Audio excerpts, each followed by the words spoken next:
G'day everyone, it's Russell here from Prime Motion Training. Welcome to this episode of Let's Talk Police Applications, and this is in fact the very first episode, and therefore a little bit of context I suppose. This will be quite a casual discussion about all things police applications, and I'll be sharing some little tips and techniques and things that I think might help you with your journey to becoming a police officer. So in this first episode, I want to focus on psychometric and psychological assessments which form part of police applications. And if you are thinking about being a police officer or applying to become a police officer, there's probably no surprise that part of the assessment process involves that psych element. So without any further ado, let's dive into this first episode. Okay, a little bit of definition to start with. Psychometric and psychological, two slightly different things. A psychometric assessment, if we look at the word psychometric, psych means mental process and metrics means to measure. So really it's just a measurement of your mental process. So psychometric assessments are often done as an online test, but I don't really think of them as tests as such because they're not really a traditional kind of test where you might have 30 questions and you've got to get 28 correct in order to pass the test. It's really more like a personality profiling tool. It's almost like a personality survey. So the questions that you might have to answer in a psychometric test or assessment are generally designed to understand or uncover your personality, your perspective on things and your thought process. It's important to be honest when you're answering the questions in psychometric tests. You should avoid trying to understand what the questions are getting at. What are they trying to ask here? Forget about that. Just concentrate on the question and answer it honestly. You'll find that the questions tend to repeat themselves in these assessments or surveys, and they might ask the same question in different ways, but essentially the question's being asked again, and therefore you would expect the same answer to be given again. And if you're being honest throughout the questionnaires, you really don't need to remember what you answered last time or how you answered the same question last time. Just continue to be honest, and then you don't really have to think about it too much. Now, being honest also goes for questions that might make you feel as though your answer could come across as a little bit negative. An example might be, do you ever get angry? And you might want to answer no to that because you think, oh gee, I don't want them to think I'm a bit of a hothead. But if you answer no, you never get angry, they're going to think that you're lying straight away because we're all normal human beings and we all experience a range of normal emotions, including anger. But look, what's important is that you have the right emotion for the right context. I mean, for example, if you got really angry about something very trivial or inconsequential, that might be cause for alarm. But the fact that you get angry simply means that you're a normal human being, as long as the context is, justified. So don't try to paint yourself into a certain picture. Just be honest and that picture will start to form by itself. So let's have a look at psychological interviews now, because I know for police applicants, this is a stage in the recruitment process that can create, a little bit of concern. And the interviews are very different to psychometric assessments. Now, naturally, as the name suggests, a psychological interview is just that. It's an interview with a psychologist. So it's not a question and answer survey that you might do sitting in front of a computer. Now, given that every police applicant is a unique human being, and psychologists really are no different. They're unique human beings. And so the dynamics, I suppose, between a psychologist and an applicant can be quite different. If there was a different applicant with the same psychologist, or if there was a different psychologist with the same applicant, you could get a very different experience. So what an experience an experience that one applicant might have could be quite different to what the next applicant has. So whilst it's nice to talk to different applicants about their experience, yours might be quite different to what someone else may have experienced in their interview.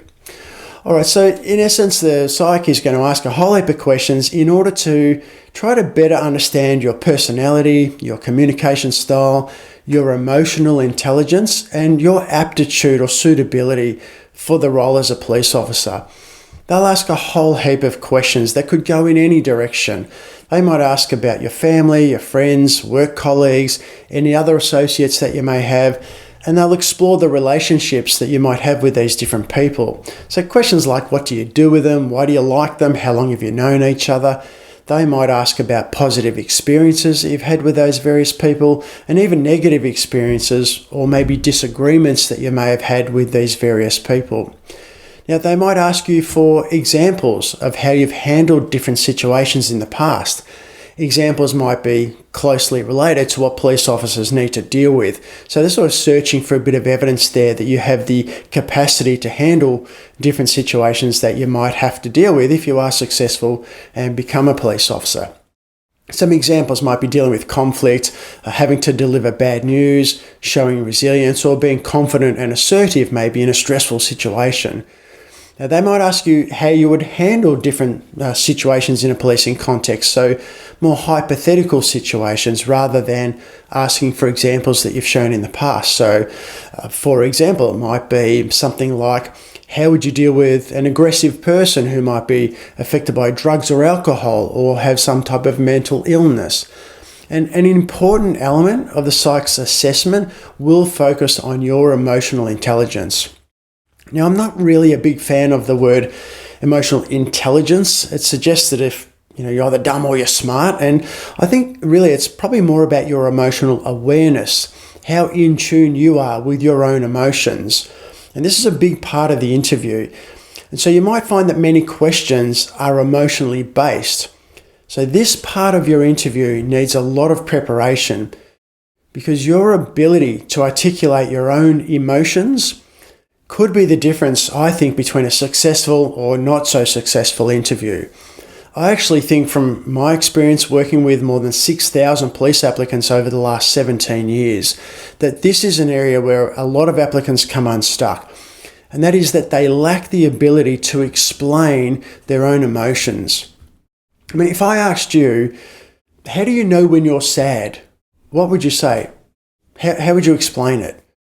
We all know when we're sad. I mean, I know when I'm sad, but how do you explain it? How do you put it into words? And I think more applicants who are unsuccessful at the psychological interview stage are unsuccessful not because they don't have the capacity to be police officers. Rather, they were not able to answer the questions properly. They couldn't clearly explain their answers around emotional-based questions. So I'd strongly encourage you to think about how you could answer questions around a range of different emotions. Now, one of the exercises that I take my members through when they're preparing for the psychological assessments is to jot down as many emotions as you can think of. Then write down how you would explain these three important things. What triggers that specific emotion for you?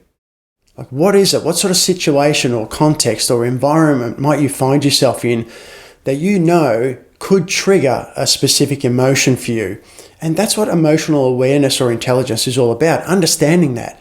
I know that in this situation, it's likely to make me feel this way. The second one is, how do you know you're feeling that emotion? And again, you've got to be able to explain that. How do you know you're feeling that way? And then the third one is, what would you do to manage that emotion? So I'd quickly run those through you again because I think they're really important things to think about when you're preparing for your interview with a psychologist, especially around emotions. What events trigger specific emotions for you?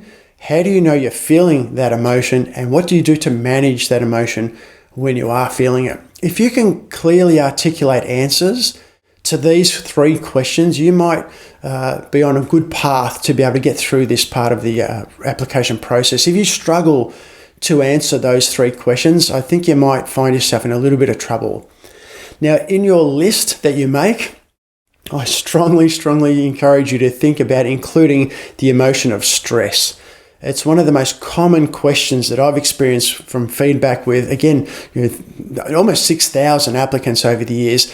they almost always say there's a lot of questions about stress and how I deal with it, how I recognize it, and what I do when I feel that way, etc. So make sure you include stress in that list if you are going to do that exercise. Now, the other thing about psych interview questions is that you have to be prepared to answer 3 or 4 layers deep. A little bit like an onion, the psychologist might want to peel back the layers 3 or 4 layers deep on any particular question, especially around the emotions. So they might say, how so? Or tell me more? Or why? Or any of those sort of open-ended questions that encourage you to give more information. Now, just be honest. It's really important that you're honest. And that way, if there are multiple questions and they're digging deeper and deeper and deeper, you're not having to come up with more and more BS to answer the question. You just continue to be honest and answer the how so, tell me more, why did that happen, and just keep being honest. If you're being honest, it doesn't just mean that you're not lying. It also means that you're being very honest about the feelings that you have in those different situations. Okay, really important that you get that. Okay, when I say be honest, again, I'm not talking about just don't lie. I'm also suggesting that you be really honest about the emotions that you do experience in different situations. So if you said that something makes you sad, or if you feel rather that something makes you sad, then just say so. A situation like this would make me sad. Be prepared for follow-up questions. But don't say something that's not actually true, but you think it might be a good answer, or maybe you can't think of anything else to say, so you're going to say that. Whatever you say, it needs to be honest, because the follow-up questions are really difficult to answer if it's not genuinely true for you. And it can also lead to some confusion for the psychologist, especially when they start digging 4 or 5 or 6 layers deep with follow-up questions, trying to understand why that context or that situation would make you feel that way. And if it's not actually true for you, you're going to keep making it up the deeper you get. They're going to get more and more confused the deeper you get. And so it creates this lose-lose situation. You might end up finding that you get to a point, if they keep pushing, where you think, shit, I know I've answered this the wrong way now. What do I do now? Do I backtrack? Do I change my answer? Do I just keep digging and hope they stop asking questions? So that can be avoided if you're being really honest and truthful. Right, so be honest with your questions and your answers, particularly around emotions. It's really important. Okay, so another little thing I want to focus on as we head towards the finish now is just around mental health history. If you're an applicant who's had some type of mental health history in the past, and that could be something simple like you've had to see a psychologist. Now, it might be that you had 2 or 3 visits with a psychologist. An example might be maybe you've lost a loved one, or you had a long-term relationship and it's broken up, and that's had a significant impact on you. Whatever the reason is that you've seen a psychologist, you need to prepare some information in advance of your interview. Now, often you'll lean heavily on the psychologist to help you with that. It could be some type of report, it could be a referral letter or a letter of explanation, but they will need to paint a picture for the police force that you're applying for so that they can get that background information. Now, I've had some issues with psychologists in the past where they've provided letters to police applicants and they've included some fancy language, or they've included information that's not actually completely accurate or honest with the way in which the applicant was feeling. So for example, if you went to see a psychologist because you've had a relationship breakup and you were just having some challenges, getting over that situation and trying to move on, that would be perfectly fair and make sense. So if your psychologist wrote, I saw applicant A on 4 separate occasions after a breakup with a long-term relationship, and I was helping applicant A with some tools and techniques to help him come to terms with the challenges of moving forward. But something like that, perfectly fine. Obviously, it would need to finish with no issues here, nothing left over, don't need to see them again, nothing for you, police department, to be worried about.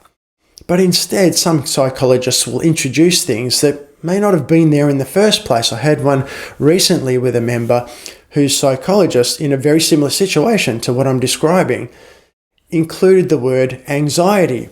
Applicant A was experiencing some anxiety due to a recent breakup in a relationship. Now, I asked this member of mine, was that true? I mean, did you feel some anxiety about the situation? Was it stress? Was it sadness? Was it just trying to deal with the challenges? And he told me it was about the challenges of just moving forward. And really what he wanted to do was just chat to someone outside of the family structure, outside of his friendship group, so he could get it off his chest. There was no mention whatsoever or any indication from him that he was feeling anxious about the circumstances. Yet the letter included feeling anxiety and feeling anxious about the circumstances. Now, if you find yourself in a situation like that, be assertive, be confident enough to go back to the psychologist and clarify the wording. And that's exactly what we did. We were able to have the letter reflect a more accurate description of why he went there in the first place and what the situation was. Now, I strongly feel as though that could have potentially avoided an application disaster. So if you're in a similar situation, I really want to encourage you to be mindful of that. And I know there are a lot of applicants trying to get into the police force who have seen psychologists in the past for a whole range of different things. And that's perfectly fine. In this day and age, there's absolutely no shame whatsoever attached to that. In fact, if you're struggling and you don't go and see a professional, people will get on your back about that. Why didn't you go and see someone? Why don't you talk to someone? Go and see a psychologist. What are you, a tough guy? And they'll get on your back for not seeking professional help. So please don't be concerned that the fact that you may have seen a psychologist in the past could negatively impact on your application. It won't on its own, but they will be very interested to understand the circumstances, why you felt you needed to see the psychologist, what you got out of those sessions, and how that's helped you move forward from that position. All of these things are things that you have to be able to put into words and explain yourself, despite the fact that a letter from a psychologist might do a good job of explaining that anyway. All right, so back to the interview to wrap things up. When you're in a psychological interview, let the psychologist do their job. Their job is to ask questions, to get to know you better so they can make a recommendation. So just let them do their job. You can help them to do their job and make it easy for them by communicating clearly. Focus on the question. Answer the question clearly. Give them the answer that they need. Now, again, I'm not saying answer it the way you think they want to hear it. And you're certainly not going to go away and prepare some scripted answer. That's the worst thing you could do. But answer the question.